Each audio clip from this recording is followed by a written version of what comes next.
लीजिए सुनिए मुंशी प्रेमचंद के लिखे कथा संग्रह मानसरोवर 8 की कहानी दफ्तरी, मेरी यानी समीर गोस्वामी की आवाज में। रफाकत हुसैन मेरे दफ्तर का दफ्तरी था। 10 रुपये मासिक वेतन पाता था। 2-3 रुपये बाहर के फुटकर कामों से मिल जाते थे। यही उसकी जीविका थी। पर वो अपनी दशा पर संतुष्ट था। उसकी आंतरिक अवस्था तो ज्ञात नहीं, पर वो सदैव साफ सुथरे कपड़े पहनता और प्रसन्नचित्त रहता। कर्ज इस श्रेणी के मनुष्यों का आभूषण है। रफाकत पर इसका जादू न चलता था। उसकी बातों में कृत्रिम शिष्टाचार की झलक भी न होती। बेलाग और खरी कहता था। अमलों में जो बुराइयां देखता साफ कह देता। इसी साफ गोई के कारण लोग उसका सम्मान हैसियत से ज्यादा करते थे। उसे पशुओं से विशेष प्रेम था। एक घोड़ी, एक गाय, कई बकरियां, एक बिल्ली और एक कुत्ता और कुछ मुर्गियां पाल रखी थी। इन पशुओं पर जान देता था। बकरियों के लिए पत्तियां तोड़ लाता, घोड़ी के लिए घास छील लाता। यद्यपि उसे आए दिन मवेशी खाने के दर्शन करने पड़ते थे और बहुधा लोग उसके पशु प्रेम की हंसी उड़ाते थे, पर वो किसी की न सुनता था और उसका ये निस्वार्थ प्रेम था। किसी ने उसे मुर्गियों के अंडे बेचते नहीं देखा। उसकी बकरियों के बच्चे कभी बूचड़ की छुरी के नीचे नहीं गए और उसकी घोड़ी ने कभी लगाम का मुंह नहीं देखा। गाय का दूध कुत्ता पीता था। बकरी का दूध बिल्ली के हिस्से में आता था। जो कुछ बचा रहता वो आप पीता था। सौभाग्य से उसकी पत्नी भी साध्वी थी। यद्यपि उसका घर बहुत छोटा था, पर किसी ने द्वार पर उसकी आवाज नहीं सुनी। किसी ने उसे द्वार पर झांकते नहीं देखा।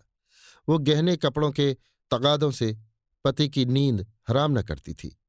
दफ्तरी उसकी पूजा करता था। वो गाय का गोबर उठाती, घोड़ों को घास डालती, बिल्ली को अपने साथ बिठाकर खिलाती, यहां तक कि कुत्ते को नहलाने से भी घृणा न होती थी। बरसात थी, नदियों में बाढ़ आई हुई थी। दफ्तर के कर्मचारी मछलियों का शिकार खेलने चले। शामत का मारा रफाकत भी उनके साथ हो लिया। दिन भर लोग शिकार खेला किए। शाम को मूसलाधार पानी बरसने लगा। कर्मचारियों ने तो एक गांव में रात काटी। दफ्तरी घर चला, पर अंधेरी रात राह भूल गया और सारी रात भटकता फिरा। प्रातःकाल घर पहुंचा तो अभी अंधेरा ही था, लेकिन दोनों द्वारपट खुले हुए थे। उसका कुत्ता पूंछ दबाए करुण स्वर से कराहता हुआ आकर उसके पैरों पर लौट गया। द्वार खुले देखकर दफ्तरी का कलेजा सन्ने से हो गया। घर में कदम रखे तो बिल्कुल सन्नाटा था। 2-3 बार स्त्री को पुकारा, किंतु कोई उत्तर न मिला। घर भाएं भाएं कर रहा था। उसने दोनों कोठरियों में जाकर देखा। जब वहां भी उसका पता न मिला तो पशुशाला में गया। भीतर जाते हुए अज्ञात भय हो रहा था, जो किसी अंधेरे खोह में जाते हुए होता है। उसकी स्त्री वहीं भूमि पर चित पड़ी हुई थी। मुंह पर मक्खियां बैठी हुई थीं। होठ नीले पड़ गए थे, आंखें पथरा गई थीं। लक्षणों से अनुमान होता था कि सांप ने डस लिया है। दूसरे दिन रफाकत आया तो उसे पहचानना मुश्किल था। मालूम होता था बरसों का रोगी है। बिल्कुल खोया हुआ गुमसुम बैठा रहा, मानो किसी दूसरी दुनिया में है। संध्या होते ही वो उठा और स्त्री की कब्र पर जाकर बैठ गया। अंधेरा हो गया।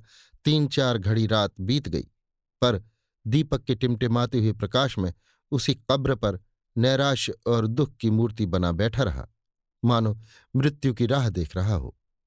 मालूम नहीं कब घर आया। अब यही उसका नित्य का नियम हो गया।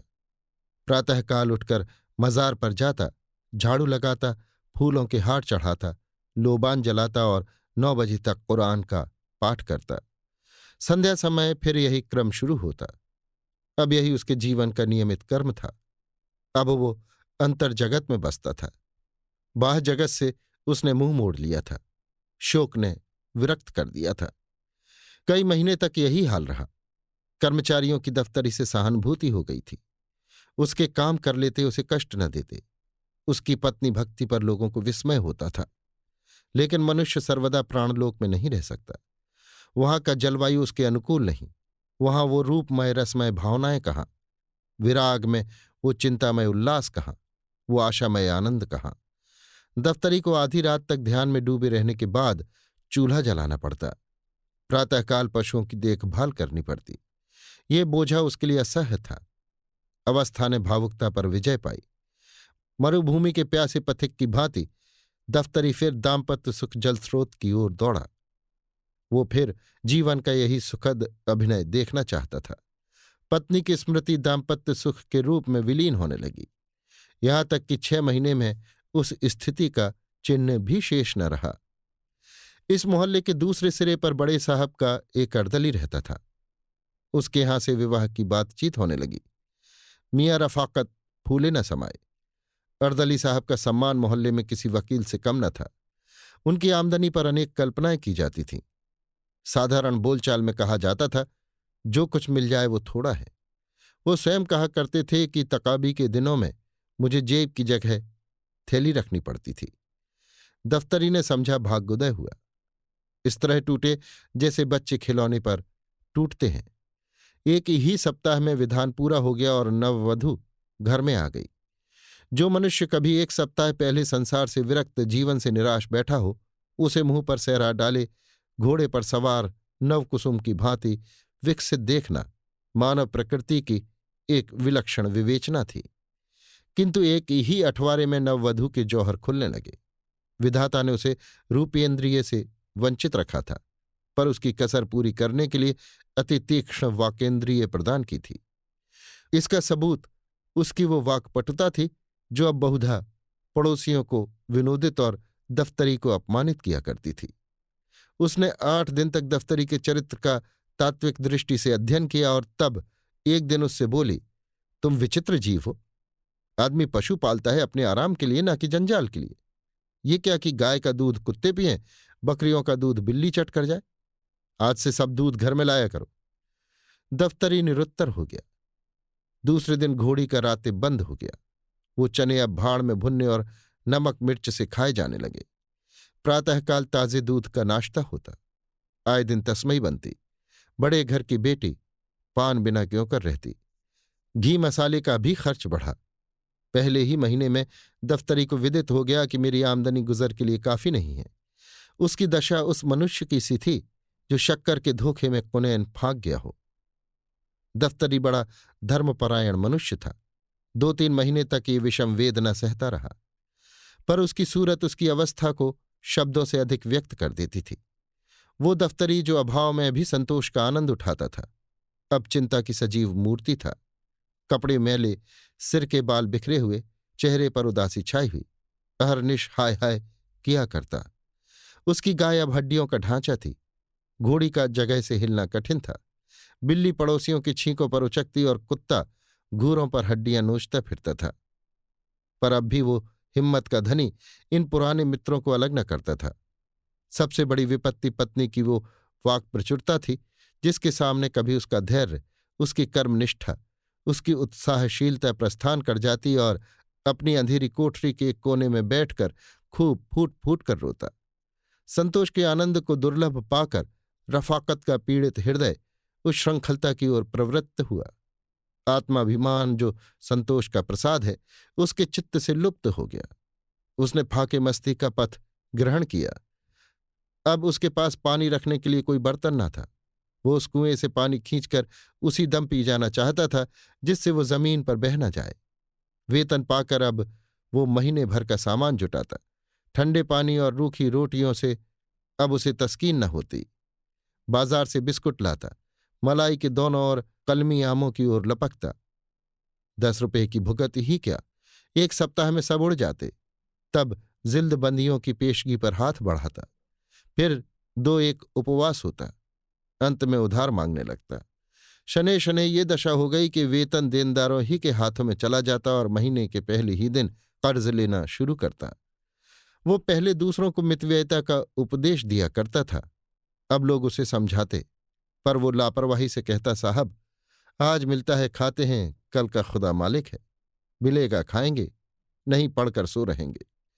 उसकी अवस्था अब उस रोगी की सी हो गई जो आरोग्य लाभ से निराश होकर पथ्यापथ्य का विचार त्याग दे, जिसमें मृत्यु के आने तक वो भोज्य पदार्थों से भली भांति तृप्त हो जाए। लेकिन अभी तक उसने घोड़ी और गाय न बेची। यहां तक कि एक दिन दोनों मवेशी खाने में दाखिल हो गईं। बकरियां भी तृष्णा व्याघ्र के पंजे में फंस गईं। पोलाव और जर्दे के चस्के ने नानबाई का ऋणी बना दिया था। अब उसे मालूम हो गया कि नगद रुपये वसूल न होंगे तो एक दिन सभी बकरियां हाँक ले गया। दफ्तरी मुंह ताकता रह गया। बिल्ली ने भी स्वामी भक्ति से मुंह मोड़ा। गाय और बकरियों के जाने के बाद अब उसे दूध के बर्तनों को चाटने की भी आशा न रही, जो उसके स्नेह बंधन का अंतिम सूत्र था। हाँ, कुत्ता पुराने सद्व्यवहारों की याद करके अभी तक आत्मीयता का पालन करता जाता था, किंतु उसकी सजीवता विदा हो गई थी। ये वो कुत्ता न था जिसके सामने द्वार पर किसी अपरिचित मनुष्य या कुत्ते का निकल जाना असंभव था। वो अब भी भूखता था, लेकिन लेटे लेटे और प्रायः छाती में सिर झिपाए हुए, मानो अपनी वर्तमान स्थिति पर रो रहा हो। या तो उसमें अब उठने की शक्ति ही न थी, या वो चिरकालीन कृपाओं के लिए इतना कीर्तिगान पर्याप्त समझता था। संध्या का समय था। मैं द्वार पर बैठा हुआ पत्र पढ़ रहा था कि अकस्मात दफ्तरी को आते देखा। कदाचित कोई किसान सम्मन पाने वाले चपरासी से भी इतना भयभीत न होगा। बालवृंद टीका लगाने वाले से भी इतना न डरते होंगे। मैं अव्यवस्थित होकर उठा और चाहा कि अंदर जाकर द्वार बंद कर लूं कि इतने में दफ्तरी लपक कर सामने आ पहुंचा। अब कैसे भागता। कुर्सी पर बैठ गया, पर नाक भौं चढ़ाए हुए।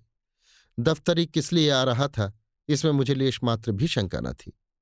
ऋणेच्छुओं की हृदय चेष्टा उनकी मुखाकृति पर, उनके आचार व्यवहार पर उज्ज्वल रंगों से अंकित होती है। वो एक विशेष नम्रता संकोचमय परवशता होती है, जिसे एक बार देखकर फिर नहीं भुलाया जा सकता। दफ्तरी ने आते ही बिना किसी प्रस्तावना के अभिप्राय कह सुनाया, जो मुझे पहले ही ज्ञात हो चुका था। मैंने रुखाई से उत्तर दिया, मेरे पास रुपए नहीं है। दफ्तरी ने सलाम किया और उल्टे पांव लौटा। उसके चेहरे पर ऐसी दीनता और बेकसी छाई थी कि मुझे उस पर दया आ गई। उसका इस भांति बिना कुछ कहे सुने लौटना कितना सारपूर्ण था। इसमें लज्जा थी, संतोष था, पछतावा था। उसके मुंह से एक शब्द भी न निकला, लेकिन उसका चेहरा कह रहा था, मुझे विश्वास था कि आप यही उत्तर देंगे। इसमें मुझे जरा भी संदेह न था, लेकिन ये जानते हुए भी मैं यहां तक आया। मालूम नहीं क्यों, मेरी समझ में स्वयं नहीं आता। कदाचित आपकी दयाशीलता, आपकी वत्सलता मुझे यहां तक लाई। अब जाता हूं, वो मुंह ही नहीं रहा कि अपनी कुछ कथा सुनाऊं। मैंने दफ्तरी को आवाज दी, जरा सुनो तो, क्या काम है। दफ्तरी को कुछ उम्मीद हुई। बोला, आपसे क्या अर्ज करूं, 2 दिन से उपवास हो रहा है। मैंने बड़ी नम्रता से समझाया कि इस तरह कर्ज लेकर कै दिन तुम्हारा काम चलेगा। तुम समझदार आदमी हो, जानते हो कि आजकल सभी को अपनी फिक्र सवार रहती है। किसी के पास फालतू रुपए नहीं रहते, और यदि हों भी तो वो ऋण देकर रार क्यों लेने लगा। तुम अपनी दशा सुधारते क्यों नहीं। दफ्तरी ने विरक्त भाव से कहा, ये सब दिनों का फेर है, और क्या कहूं। जो चीज महीने भर के लिए लाता हूं वो एक दिन में उड़ जाती है। मैं घरवाली के चटोरेपन से लाचार हूं। अगर एक दिन दूध न मिले तो महना मत मचा दे। बाजार से मिठाइयां न लाऊं तो घर में रहना मुश्किल हो जाए। एक दिन गोश्त न पके तो मेरी बोटियां नोच खाए। खानदान का शरीफ हूं, ये बेइज्जती नहीं सही जाती कि खाने के पीछे स्त्री से झगड़ा तकरार करूं।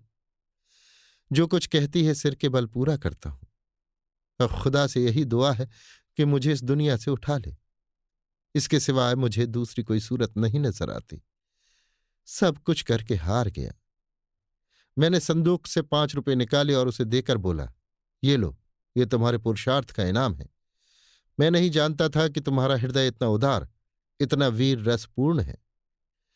गृहदाह में जलने वाले वीर रण क्षेत्र के वीरों से कम महत्वशाली नहीं होते। अभी आप सुन रहे थे मुंशी प्रेमचंद के लिखे कथा संग्रह मानसरोवर 8 की कहानी दफ्तरी, मेरी यानी समीर गोस्वामी की आवाज में।